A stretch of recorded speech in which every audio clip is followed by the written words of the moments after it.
ጤና ይስጥልኝ ክቡራትና ክቡራን የዩቲዩብ ቻናል ቤተሰቦች እንኳን ወደ ፈጣንና ትኩስ መረጃዎቻችን መጡ። አሁን የሰዓቱንና የሀገር ውስጥና ዓለም አቀፍ ሰበር መረጃዎችን ይዤላችሁ ቀርቤያለሁ። ንብረትነቱን የኢትዮጵያ አየር መንገድ የሆነው አውሮፕላን ህንድ ውስጥ በድንገት ለማረፍ መገደዱና በተሳፋሪዎችም ላይ ህመም ማጋጠሙን የውጭ መገናኛ ብዙሃን ዘግበዋል። ቦይንግ 787 ድሪም ላይነር የተሰኘው አውሮፕላኑ በሙምባይ ባጋጠመው ችግር 7 ሰዎች መታመማቸውን የጠቆመው ይኸው ዘገባ ከ7ቱ ሰዎች መካከል አንዱ በጠና ታሞ ሆስፒታል መግባቱን አመልክቷል። የበረራ ቁጥር ኢቲ640 ሆኖ የተመዘገበው አውሮፕላኑ ክስተት ያጋጠመው አውሮፕላኑ በበረራ ላይ ያለ 33,000 ጫማ ከፍታ ላይ መጓዝ እየጀመረ እየተጣራ ነው። በዚህ አውሮፕላኑ በድንገት ለማረፍ የተገደደው በአካባቢው የተከሰተው የአየር ጸባይ መሆኑን ገልጾ በጉዳዩ ዙሪያ ማብራሪያ እንዲሰጡ የተጠየቁት የኢትዮጵያ አየር መንገድ የህዝብ ግንኙነት ኃላፊ ሀና አጥናፊ በሰጡት ቃል አውሮፕላኑ ወደ ሙምባይ እየበረረ በነበረበት ወቅት የበረራ አባላቱን በካቢን ውስጥ የነበረው የአየር ግፊት ቀንሶ እንዳገኙ ተናግረዋል። በበረራ ወቅትም የበረራ አባላት ባረጋገጡ መረጃ መሰረት ፓይለቱም ደህንነቱን ለፕሌኑም በሚመች ከፍተኛ ቦታ ላይ በመሄድ አርፏል ብለዋል። የአደጋ ጊዜ የኦክሲጅን ማስኮችን በአግባቡ ጥቅም ላይ ውለዋል ሲሉ ገልጸዋል። አውሮፕላኑም ያለምንም ችግር በሰላም አርፏል በማለት ገልጸው ካረፉ በኋላ 8 ተጓዦች ከፍተኛ የሆነ የህመም ስሜቶች ሰምቷቸው ወዲያውኑ በሕክምና ባለሙያዎች ክትትል እየተደረገላቸው ነው ብለዋል። 7ቱ በዚያው በአየር መንገድ ሕክምና እንዳገኙ ገልጸው አንዱ ተጎጂ ለተጨማሪ ሕክምና ወደ ከፍተኛ ሆስፒታል ተወስዷል ብለዋል። ነገር ግን ክትትል ከተደረገለት በኋላ ከሆስፒታል እንደወጣ ለመገናኛ ብዙሃን ገልጸዋል። የምዕራቡ ዓለም መገናኛ ብዙሃኖች እና የስለላ ተቋማትን እንቅልፍ የነሳውና የአሜሪካ የፈረንሳይና የእስራኤል የስለላ ተቋማት ለማወቅ በከፍተኛ ሁኔታ ጥረት እያደረጉለት የሚገኘው ከአሜሪካ ጥቃት ከመፈጸሙ በፊት ኢራን ያሸሸችው 408 ኪሎ ግራም የሚመዝን የበለጸገ ዩራኒየም የት ገባ የሚለው ጉዳይ ነው። ይህ ዩራኒየም 10 የኒውክለር ፈንጅ ለመስራት እንደሚያገለግል ይገመታል። በተባበሩት መንግስታት ድርጅት የኢራኑ አምባሳደር በሰጡት መግለጫ ይህንን የሚጠቁም አይነት ንግግር አድርገዋል። ጉዳዩ ከፍተኛ መነጋገሪያ ሆኗል። የእስራኤል የስለላ ቡድን አንዳንዶቹ መረጃ ሳይገኝ እንዳልቀረ ተዘግቧል።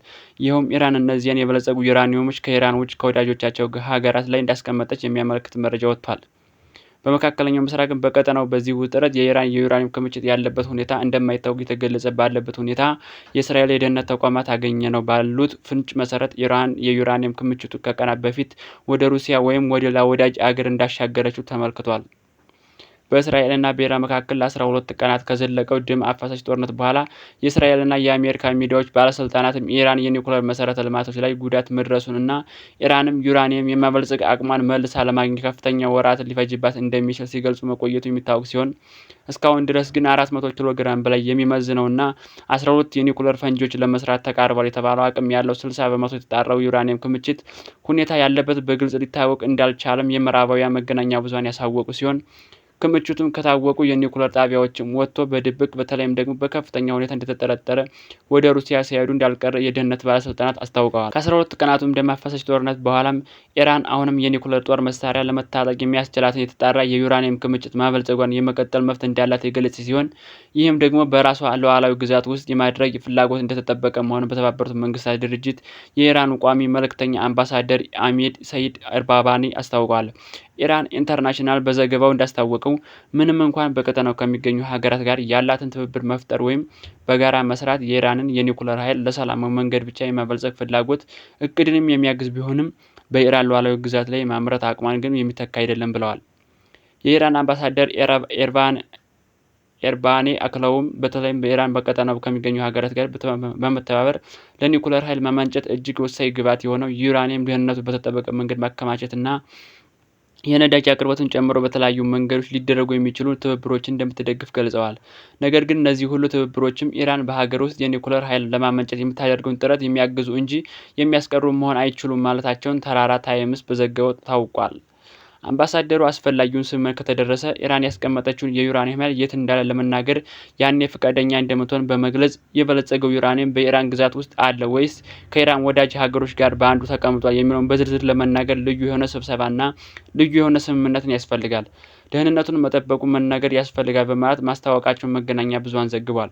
ከዚህ ጋር በተገናኘ የኢራን ምክር ቤት ዓለም አቀፍ የአቶሚክ ኢነርጂ ባለስልጣን በኢራን የሚያደርገውን የኒውክሌር መርሃ ግብር ቁጥጥር የትኛውን ምርመራ እንደሚያካሄድ ማገዱን በሚመለከትም እኚህ የኢራን አምባሳደር በሰጡት አስተያየት ህጋዊ እርምጃው ተቋሙ ኃላፊነቱን በአግባቡ መወጣት ባለመቻሉና የኢራን መረጃ አሳልፎ ለእስራኤል እና ለአሜሪካ በድብቅ መስጠቱ ኢራንም ለአሜሪካና ለእስራኤል ጥቃቶች እንድትጋለጥ ለኤጀንሲው በማድረጉ የተወሰደ እርምጃ መሆኑን ጠቅሰዋል።